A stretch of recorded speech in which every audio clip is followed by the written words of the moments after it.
Hi, my name is Thuli Mdracha. I'm the Strategic Advocacy Coordinator at Inclusive and Affirming Ministries. In relation to the EFP, I have been responsible for the art as therapy component, and this is basically where we use things such as the doll making exercise, or we call it the gendered being. The exercise actually started, I witnessed a student's research where she used it with survivors of gender-based violence, and they would create a doll and tell their stories. I then took that doll and used it, the doll making process, for LGBTQI people of faith to reflect on their own journeys in terms of how they were taught about their bodies, around sexuality, and so forth, and how they navigate the world in an embodied way. And over the years, it's proved to be a great tool, not only for LGBTQI persons, but for everyone in terms of having to think about, how have you been socialized? What are you teaching your own children, or influencing others when it comes to ideas around interpersonal relationships, around bodies, around mental health, and so forth. Now, this year, over the 3 years, the first year we introduced the participants in making the gendered being. We then, when we were online, my segment, I didn't want to focus on people making the doll, but more around what are the skills that you need in order to hold such a space, because it's not just cutting up and stitching, but the readings that look at art therapy talk about how it's used in processes where people reflect on either their past traumas or their past stories that got them to where they are. And in that process, you need to make sure that you have a container space where people feel safe, where people feel that they can be held in order to be vulnerable. But also, if they tap into that, they need to ensure that those who hold the space have the capacity and the capabilities to be able to close people back up, because they still have to go back home.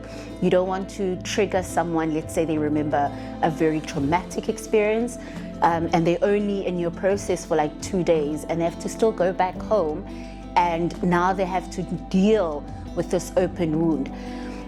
So the virtual space, we looked at meta skills. What are the meta skills that you need to remember as a facilitator?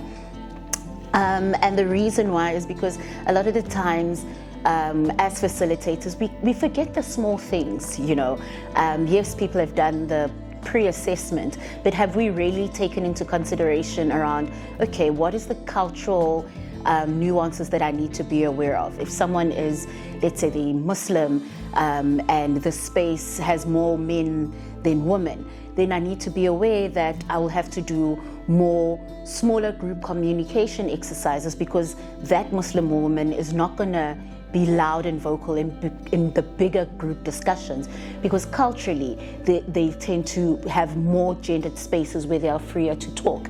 So sometimes we forget those little things, and it affects your group process and group dynamics. So the meta skills was just, once again, brushing up on what should we know, what do we need to hold a space, what makes a space safe, what makes a space unsafe. We did an exercise around what is one training that stood out for you? What was it about that training that made it so memorable? What was the most yuckiest and horrible experience you have had? What made it yucky? And then how do we make sure that we don't make the next training space the yuckiest a person has ever experienced, but you work towards that it becomes a memorable one? Because once again, it's not always what you say, it's how you make people feel. And with the artist therapy activities, feeling is a very big thing once again. So today, the team, the green team, they've been given 2 activities. They're going to lead on one of the meta skills, which is communications, and they're going to look at activities, and they've developed a process to take people through what are the big yes and no's, what are ways that people communicate, how do teams and workplace break down when there's poor communication, and what are ways that we can remedy such situations. And then the second part, they are going to do it. They're going to take people through a process where they use art as a reflective exercise.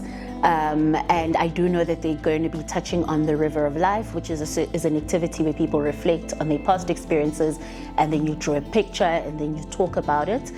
It does have a potential to go quite deep, but also it's a nice exercise for people to just reflect on, what have I achieved? What have I been through? Where am I going? What are the learnings from my past that I want to take forward?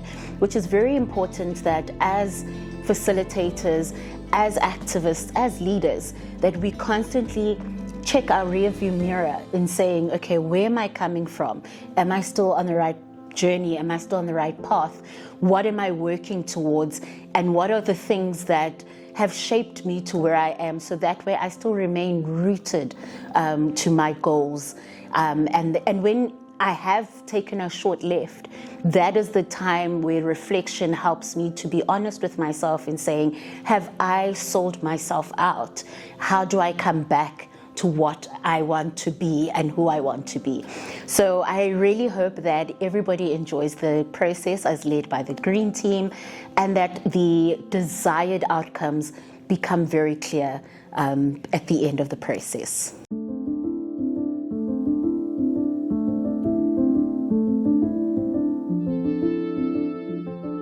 Hello, my name is Irene Nanyonjo, and I am from Kampala in Uganda. We chatted a bit about communication, nonverbal. We talked about the bridges of communication, but also what breaks communication. It was a great reminder to know that nonverbal in itself is communication. Even when you don't use your sound, your voice, your mouth, your body language is communicating. The way you're expressing yourself is communicating something. So that was great. And then we did a drawing activity where you got a partner, and that partner was supposed, so the partner received a card that had an image, and they're supposed to explain that image to you, and then you're supposed to draw it again, which was borderline frustrating because we were not allowed to ask questions. We're allowed to ask them to repeat. So many people in their reflections shared that they were frustrated. People almost got into fights because they did not know what was happening. But when we redid that same activity, it was a bit better because now you could ask questions, and still it wasn't got perfectly because, again, communication cannot be perfect. I think that was the biggest takeaway and lesson, that despite time, how much time you're given, the ability to ask questions, communication can never be got 100%. I think also that reminds us to just be gracious to people as we offer the communication. They might ask for repetition, sometimes they might miss something. That was a lovely activity. And then we went into the River of Life activity. It was sort of like getting what is in your mind about sort of like the journey of your life. You get it out of your mind and then you put it on paper. So people do differently. Some people drew rivers, there were detours.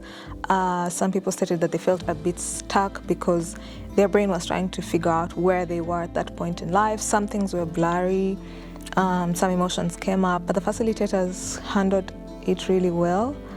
And we've ended the day with sort of a reflection of the entire 3 days, which has also been beautiful to look back and see what we have picked up, the networks that we have made, things that we are taking away.